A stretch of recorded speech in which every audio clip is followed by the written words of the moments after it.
War closes galleries. Artists scatter.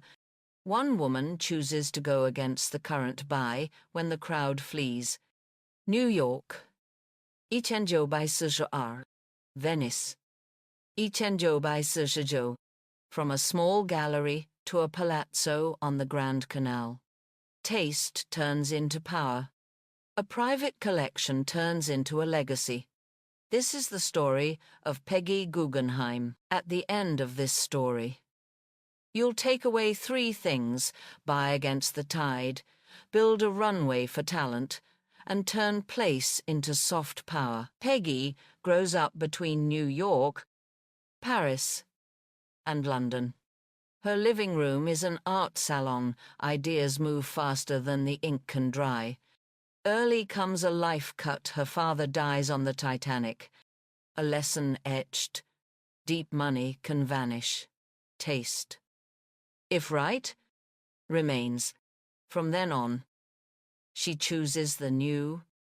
Even when the room rolls its eyes, Europe falls into war. Borders close. Many collections are sealed. Peggy does what few dare. She buys in chaos.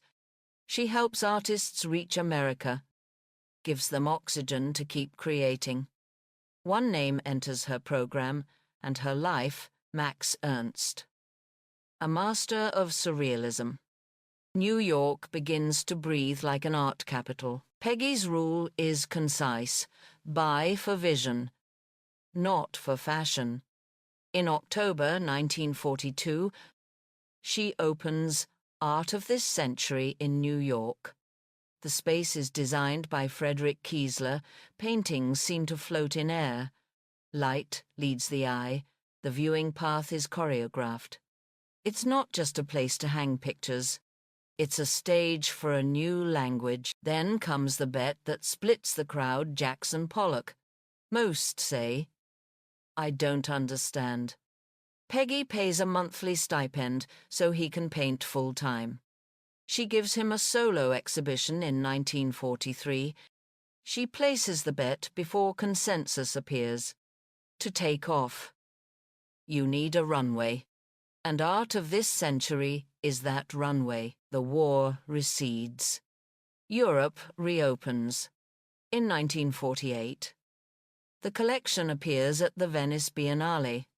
In 1949, she buys the Palazzo Venier dei Leoni on the Grand Canal. In 1951, the doors open to the public. Visitors stand before Brancusi, Kandinsky, Miro, Klee, Dalí under the same roof. A personal eye becomes a public destination, but glory always travels with rumor. First, misconception. She was famous for her private life. Truth without the ecosystem she built gallery. Stipend. Network. Many talents would not have been able to work through chaos. Peggy didn't just buy art. She bought artists' time. Second misconception. She single-handedly created Pollock. A career needs many pieces, curators. Critics. Museums. The public. Peggy bet early. But the ecosystem lifted the wings. Why was she different?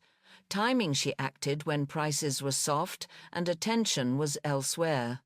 Runway: she funded before demand was big enough. Then presented it in a space that persuaded. Place equals brand.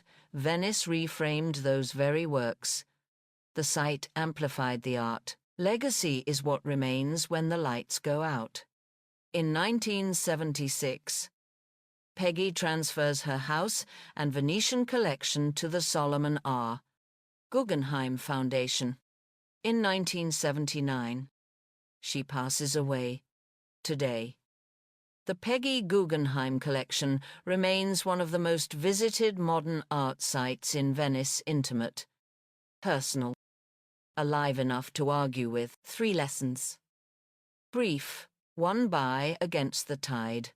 Markets misprice during crisis. Conviction is a discount. 2, build the runway.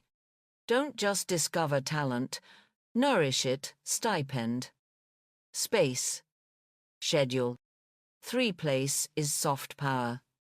Where we show determines how we see. Choose well, and the work is retold more powerfully. Return to New York. 1940. You stand in a strange gallery. Paintings float. The room murmurs. No one is sure whether what they see is genius or a prank. What do you do? Bet on vision? Or wait for applause? Peggy's answer was clear, step ahead. And history often sides with those who go first. If it were you, what would you choose, a buy against the tide for vision? B, wait until the crowd confirms it. Leave, A or B. And if you could hang one work at home, which would you choose?